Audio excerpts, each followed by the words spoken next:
어떤 그 아들들에게 교훈하는 그런 것들은 좀 빼고 하나님의 말씀에 히스기야 선언을 편집하면서 이게 하나님의 말씀이 될 것이다 이렇게 아마 생각하고 편집했는지는 모르겠습니다만, 그러나 많은 세계 사람들이 이 말씀을 꼭 들었으면 좋겠다 하는 말씀들만 아마 남겨놓지 않았는가 이렇게 생각을 합니다.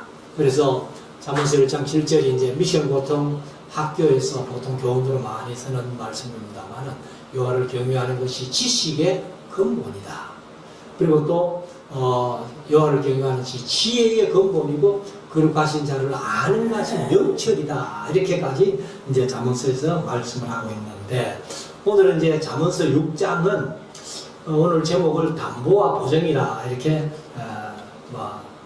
제목을 했습니다만, 1절에 보면은 내 아들아 네가 만일 이웃을 위하여 담보하며 타인을 위하여 보증하였으면, 이제 여기에 우리 성경에는 번역이 안 됐는데, 타인을 위하여 네 손으로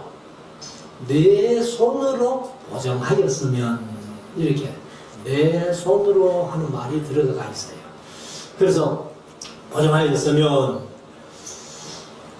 2절 네 입의 말로, 담보하는 것도 입으로 담보하고 보증 서는 것도 입으로 보증 서기 때문에, 그래서 내 입의 말로 네가 이미 얽혔다는 겁니다. 이미 얽혔으며 내 입의 말로 인하여 잡히게 되었느니라. 잡혔다. 그래서 우리가 사실 세상 살아가면서 이 담보하고 보증을 잘못 써서 가정이 엉망이 되는 그런 경우가 참 많습니다. 그래서 잠언서에는 이 담보하고 보증하는, 담보라는 말은 사실 잠언서에 딱 여기 한 번 나와요. 근데 보증이라는 말은 상당히 많이 나옵니다. 6절에 9번 보증이라는 말이 나와요. 그러면 사실은 이제 다른 이제 보증이라는 말을 할 때는 보증을 쓰지 말라는 거예요. 그래서 제가 이제 우리 말씀사랑교회 와서 벌써 20년 이상을 하고 있습니다만, 몰라요, 목사 모르게 우리 성도들이 보증을 써주고 돈을 많이 빌려주고 이래 하는지는 모르겠습니다만, 드러나게 목사 알게 하는 분은 하나도 아직 제가 못 들었기 때문에 이제 참 다행이라고 생각합니다. 심지어 어떤 교회는 목사가 성도들의 돈을 빌려가지고 말썽이 생기는 교회도 많이 있더라고요.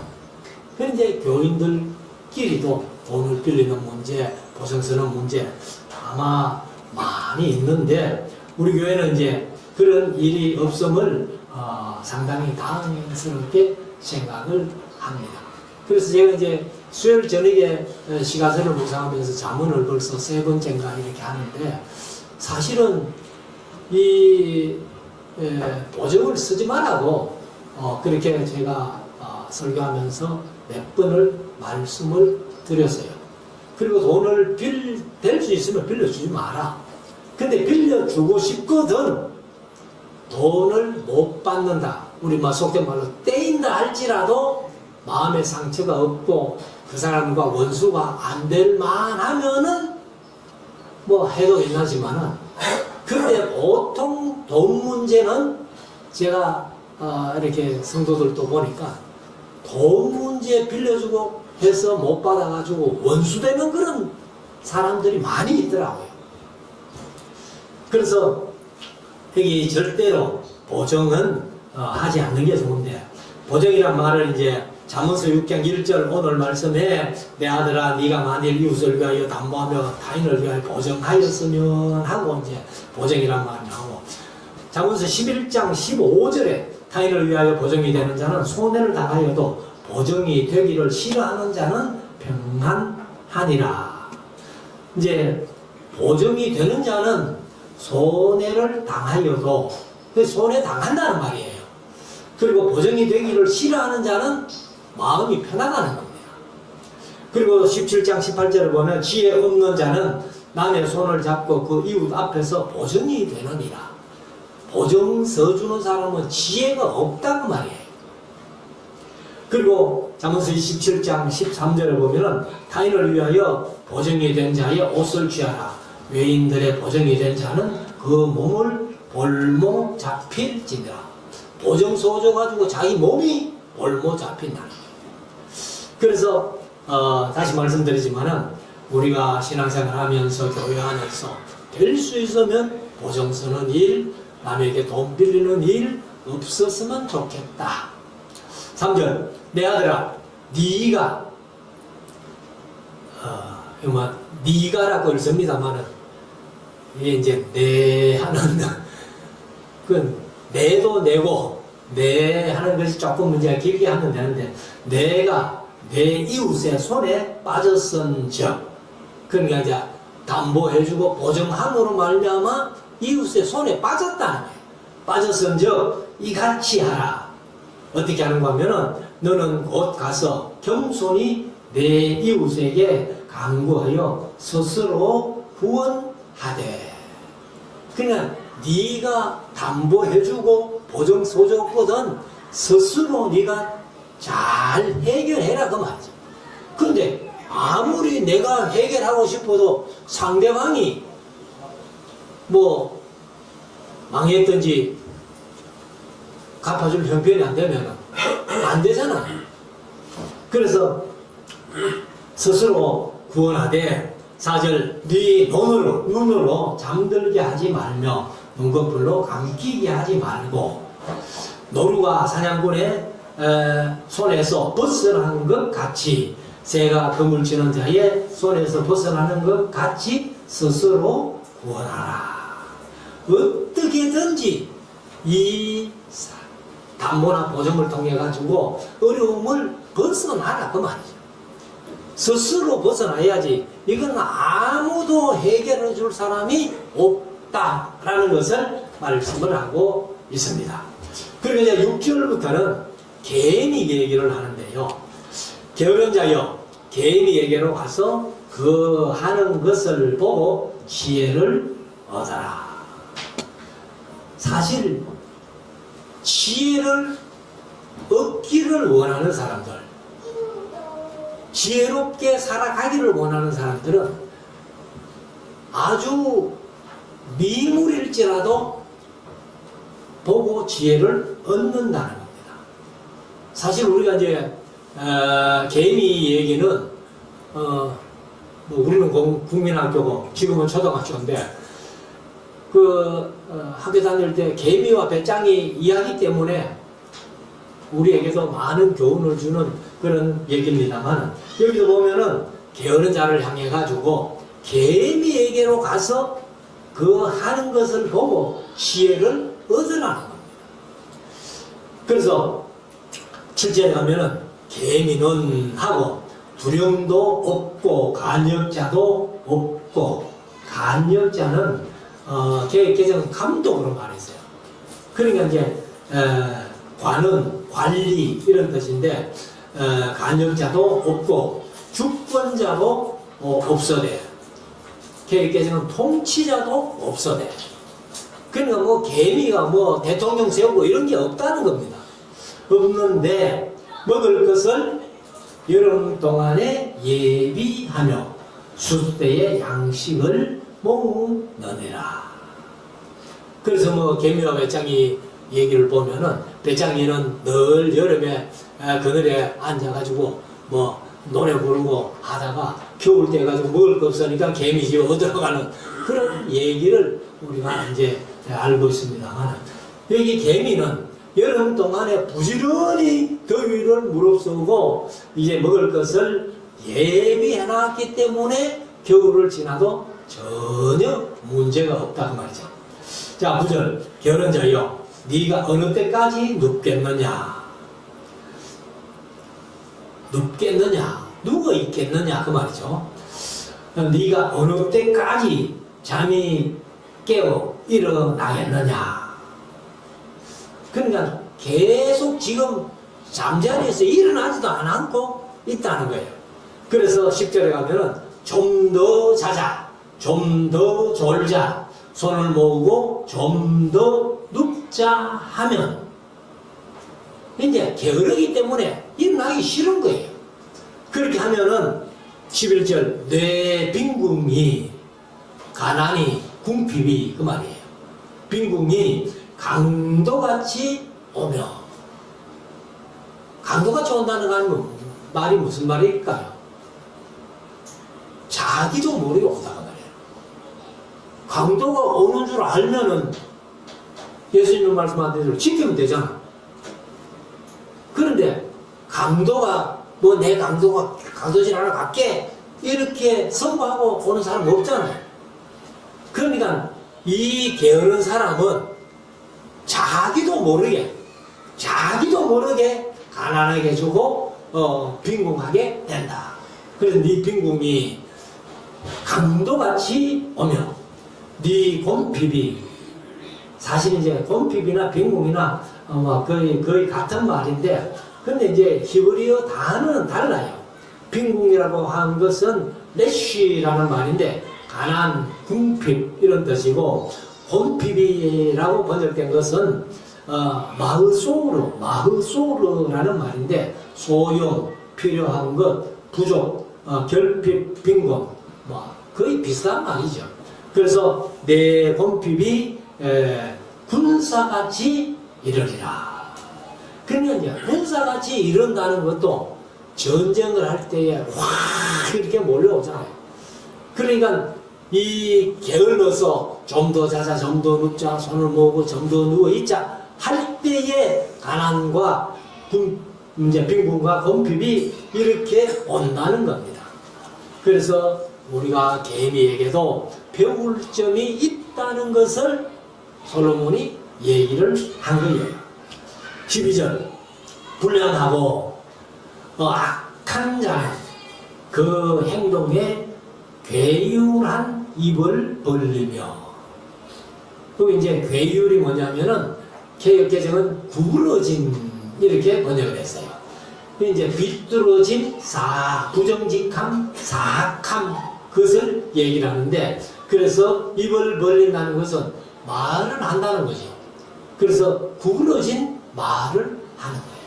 그래서 불량하고 악한 자는 그 행동에 구부러진 말들을 한다는 겁니다. 그리고 13절 눈짓을 하며 발로 뜻을 보이며 손가락질로 알게 하며. 그럼 이제 눈짓 하는 거죠. 그리고 발로 뜻을 보인다는 말은 이게 좀 뜻이 많습니다. 말랄하는 히브리어인데 말하다, 발언하다, 이야기하다 이런 뜻도 있고, 그 다음에 문질러서 깎아서 이렇게 반반하게 하라 그런 뜻도 있고, 그 다음에 쇠약하다, 시들다, 사라지다 라는 뜻도 있고, 뭐뭐에게 할 일을 행하다 하는 뜻도 있는데, 그러니까 이제 발로 어떤 이제 뜻을 보인다는 거예요. 그래서 아마도 여기 이 뜻이 보면은 문질러다 하는 그런 뜻이 아니겠나. 문질러서 깎아서 반반하게 하라. 그러니까 발로 뭘 이렇게 문질러서 반반하게 하듯이 이제 이 눈짓하고 발로도 이렇게 어떤 뜻을 보이고, 그 다음에 손가락질로 알게 하며, 14절 그 마음에 패역을 품으며. 사실 이제 패역을 품으며 했는데, 품으며라는 말은 원어에는 없어요. 그래서 그 마음에 패역을 이제 그렇게 하니까 우리 할아버지를 번역하면서 그 마음에 패역을 품는 거다. 그렇게 품으며 항상 악을 꾀하여 다툼을 일으키는 자라. 패역을 이제 폐역이 이게 심술, 그죠? 왜고집, 괴팍한, 사악함 이런 뜻인데, 마음이 괴팍한 사람들은 항상 악을 꾀하며 다툼을 일으킨다. 그러니까 마음이 잘못되어 있으니까 행동으로 나오는 것들이 다 잘못되어 나온다는 거예요. 15절. 그러므로 그 재앙이 갑자기 임한즉 악한 자에게는 재앙이 도움을 얻지 못하고 당장에 패망하리라. 그러니까 악한 사람들은 그렇게 악한 행동을 함으로 말미암아 재앙이 갑자기 임할 수도 있고, 그리고 도움을 얻지 못하고 당장에 패망한다, 이렇게 말씀을 하고 있습니다. 그리고 이제 16절부터는 보면은 하나님께서 미워하시는 것이 한 6, 7가지 있다, 이렇게 말씀을 하고 있는데, 16절 여호와의 미워하시는 것 곧 그 마음에 싫어하시는 것이 6, 7가지니 6, 7가지니 이렇게 얘기를 하는데, 이제 6개나 7개 하는데 여기는 이제 7개를 얘기를 했어요. 6, 7가지 했다고 6개 아니고 이제 7개를 얘기를 했는데, 그러면 한번 뭐 성경책에다 이렇게 적어놓으면 좋겠죠. 17장 17절에 보면은 곧하고 교만한 눈, 교만하는 눈은 하나님이 미워하신다, 마음이 싫어하신다. 그래서 우리가 구약 성경 보면은 하나님이 싫어하시는 일 중에 한 가지가 교만이에요. 교만. 그래서 열국들이 망하고 북방 이스라엘 망하고 남방 유다가 망하는 것도 다 교만 때문에 망했다, 이렇게 말씀하고, 그 다음에 거짓된 혀와, 그러니까 교만한 눈이 1번, 거짓된 혀가 2번, 거짓된 혀, 말이 항상 거짓말하는 그런 사람. 그 다음에 세 번째는 무죄한 자의 피를 흘리는 손. 무죄한 자의 피를 흘리는 손. 이것이 이제 세 번째고, 사실 이 손이 악을 행하면 마음이 악하기 때문에 손이 행동으로 나가는 건 아니에요. 그래서 하나님께서 그 무죄한 자의 피는 절대로 흘리면 안 된다. 그 피가 하나님께 호소하기 때문에 하나님께서 그 원수를 반드시 갚아주신다, 이렇게 말씀합니다. 그 다음에 18절 4번인데 악한 계교를 꾀하는 마음과, 이 참 중요한 거죠. 엉뚱한 생각하면 안 된다는 거예요. 그래서 우리가 항상 말씀 따라서 말씀대로 순종하며 마음을 선하게 가져야 선한 행동이 나오는 거예요. 그 다음에 5번째, 빨리 악으로 달려가는 발과. 그러니까 이제 이 전부 우리 육체를 얘기를 하는 거죠. 그래서 하나님께서 싫어하시고 미워하시는 것, 이제 5번째가 빨리 악으로 달려가는 발과, 그 다음에 19절 6번입니다. 거짓을 말하는 망령된 증인과. 이거는 구계명을 얘기하죠. 내 이웃을 해하려고 거짓 증거하지 말라. 이것은 이제 제가 어릴 때 주일학교 다닐 때는 선생님들이 항상 구계명을 뭐라고 가르쳤는가 하면은 거짓말하지 말라라고 그렇게 가르쳐놨어요. 그래서 네 거짓말하면 지옥 간대, 뭐 이런 말을 흔히 썼는데, 구계명은 거짓말 하지 말라는 게 아니고 내 이웃을 해하려고 거짓 증언되지 말라, 증인이 되지 말라, 거짓 증언. 그러니까 여기도 이제 보면은 그 거짓을 말하는 망령된 증인, 이것도 마음에서 나오는 거죠. 그 다음에 및하고 7번이 형제 사이를 이간하는 자니. 형제 사이를 이간하는 자니. 이것은 사실 교회 안에서 성도들이 제일 좀 주의해야 될 일들 중에 하나라는 거예요. 우리가 보통 다른 사람들을 칭찬하는 얘기야 뭐 얼마든지 칭찬하면 좋은데, 이렇게 이제 이간시키는 일들이 많다는 거예요. 이 사람에게는 이런 얘기하고 이 사람은 이렇게 하고 그 사람이 너를 향해서 뭐라고 얘기를 하더라 뭐 이런 식으로 해가지고 사람들끼리 이간을 시키는, 그 형제 간에 이간을 시키는 것도 참 안 될 일이고 못할 일인데, 성도들 간에도 마찬가지입니다. 사람 살아가는 삶 속에서는 항상 우리가 조심해야 될 일들 중에 하나인데, 잠언서에는 2번이나 이런 말씀을 하고 있습니다. 18장 8절에 보면 남의 말하기를 좋아하는 자의 말은, 남의 말하기를 좋아하는 자의 말은 별식과 같다. 별식이 먹을만 하잖아요. 그런데 별식과 같아서 뱃속 깊은 데로 내려가느니라. 그리고 26장 22절을 보면 남의 말하기를 좋아하는 자의 말은 별식과 같아서 뱃속 깊은 데로 내려간다고, 이렇게 2번씩이나 남의 말하기를 좋아하는 것은 별식과 같아. 별식을 좋아하면 그게 내 뱃속에서 깊이 내려가가지고 안 좋다는 거죠. 그래서 우리가 항상 남의 장점, 칭찬하는 말을 많이 하되 남을 시기하고 질투하는 말을 함으로 말미암아 형제간에 이간하는 일이 없도록. 그래서 하나님께서 솔로몬을 통해서 이런 말씀을 하셨고, 우리들도 주위에서 이렇게 공동체 생활을 해야 된다 하는 것을 말씀합니다. 20절, 내 아들아 네 아비의 명령을 지키며 내 어미의 법을 떠나지 말고.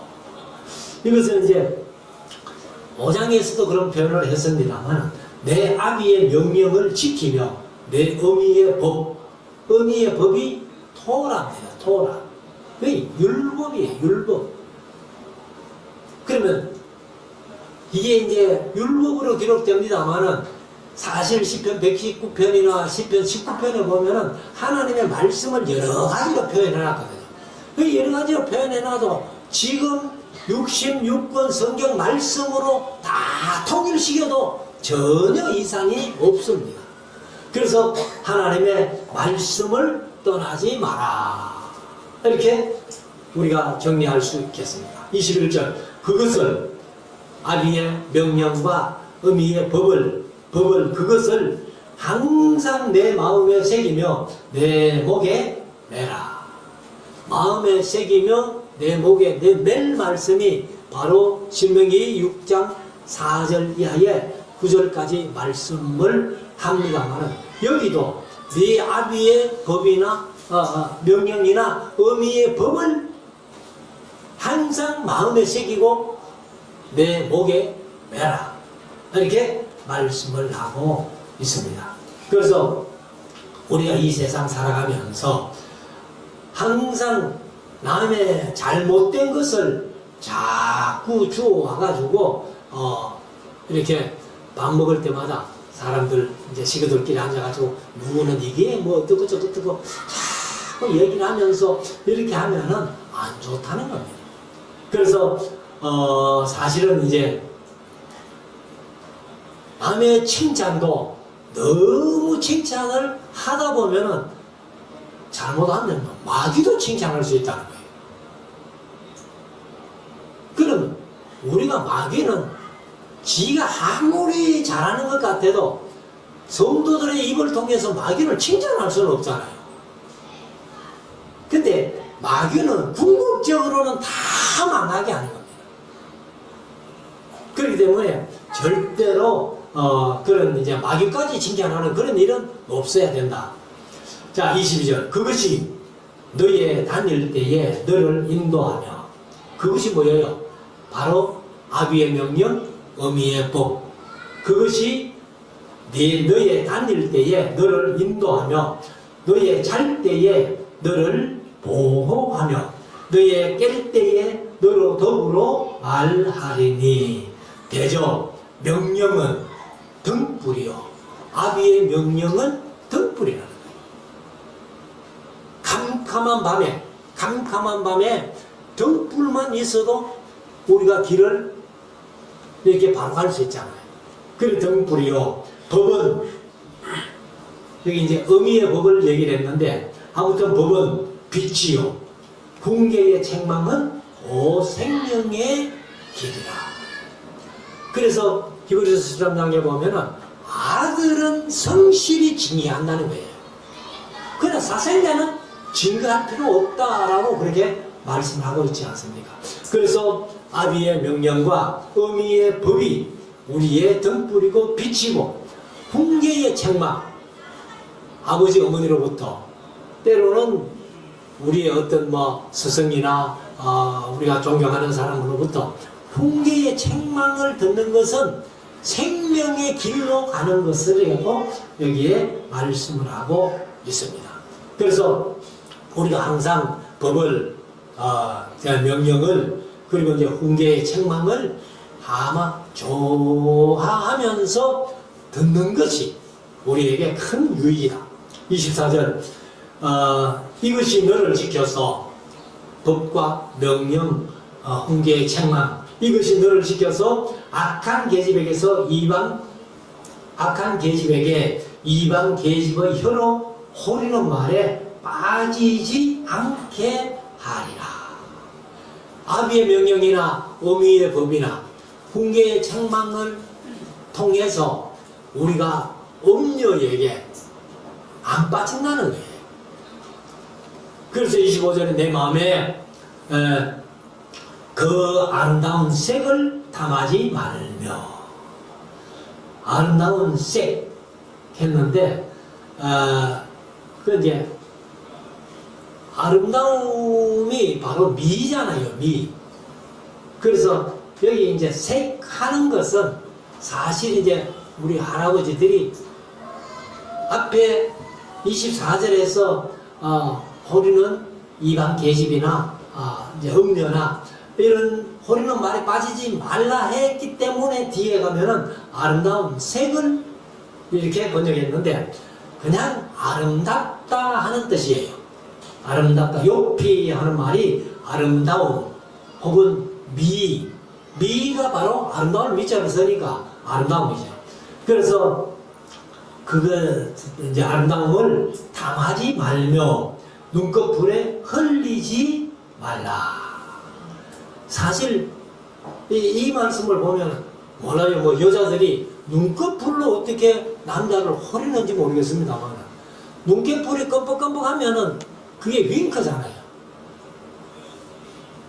그래서 그 이사야서에도 보면은 이제 여자들이 남자를 호리는 그런 것 중에 이제 이 눈으로 호리는 것 그런 얘기를 하고 있는데 아무튼 여기 이제 네 마음에 그 아름다운 색을 탐하지 말며 눈꺼풀에 그 눈꺼풀에 흘리지 말라. 26절 음녀로 인하여 사람이 한 조각 떡만 남게 되며 그러면 음녀를 인하여 사람이 한 조각 떡만 남는다는 것은 재산 다 팔아먹고 망한다 그 말이에요. 그래서 떡만 남게 되며 음란한 계집은 귀한 생명을 산양함이니라. 사실 이제 우리가 요한계시록을 지나왔습니다만 17장에서 음녀가 얼마나 많은 성도들을 유혹해서 미혹에 빠뜨리는지 몰라요. 그것과 같이 육체적으로도 음란한 여자들이 귀한 생명을 사냥하려는 거예요.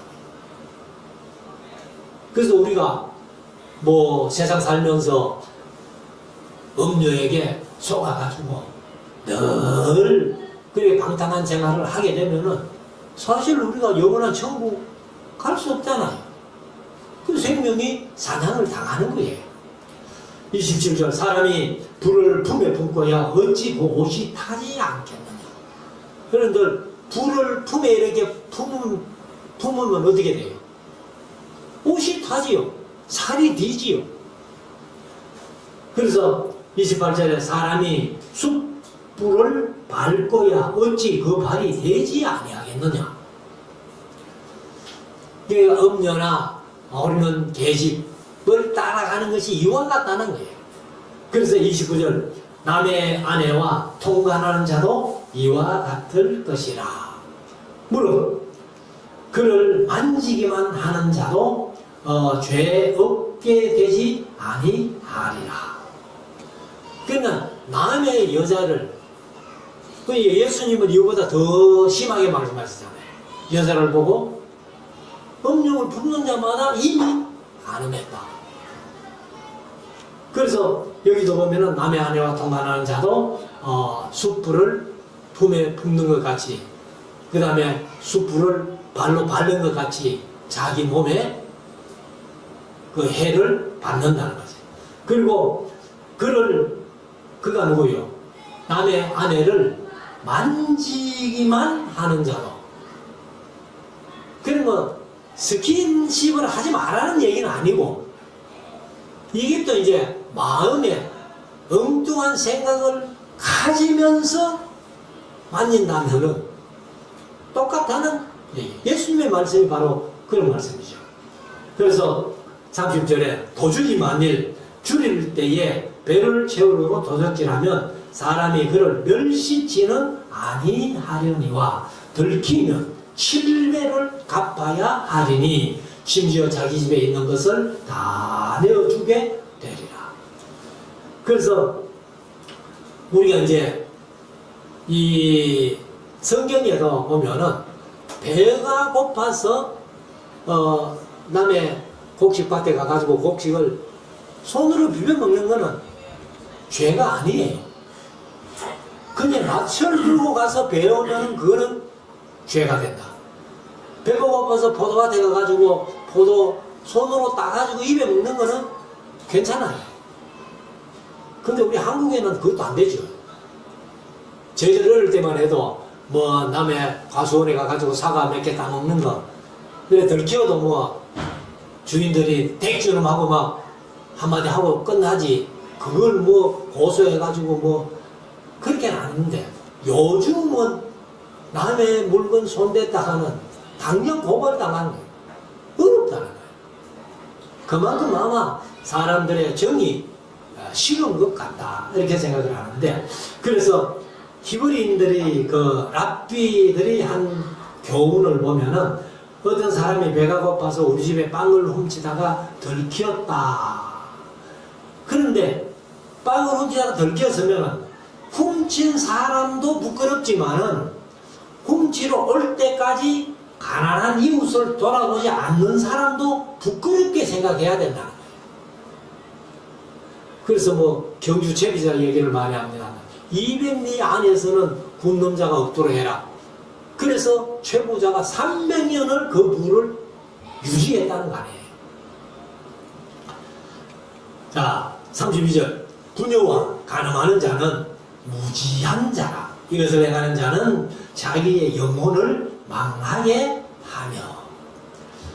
뭐 부인, 부녀와 했는데 사실 뭐 남자들이 여자와 간음하지, 요즘은 뭐 동성연애 하니까 또 남자들끼리도 이렇게 부정한 일을 합니다만, 이것은 무지한 자니, 이것을 행하는 자는 자기 영혼을 망하게 한다. 영혼을 망하게 한다는 말은 지옥 간다, 그 말이죠. 33절. 상함과 능욕을 받고 부끄러움을 씻을 수 없게 되나니.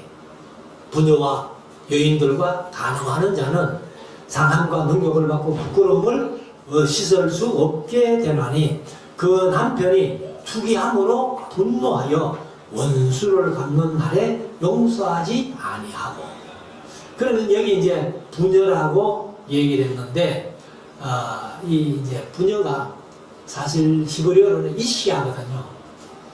요즘 이제 결혼식에 가보니까 특송을 하는데 막 이시야가 어떻고 이시야 어떻고 뭐 이렇게 그래 그걸 사람들이 알아듣나 싶은 그런 생각이 드는 거예요.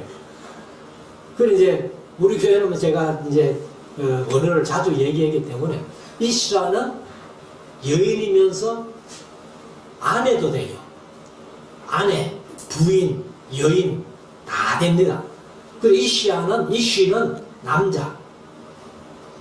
그냥 남자도 되지만은 그냥 남편도 또 이시라고 그래요. 이시야 이렇게 얘기를 하는데 그래서 이제 여기 상하 능욕을 받고 부끄러움을 씻을 수 없게 되나니 그 아내의 남편이 투기함으로 분노하여 원수를 갚는 날에 용서하지 아니하고 내 아내와 음란한 짓을 한 그 남자를 아내의 남편이 가만두지 않는다는 거예요.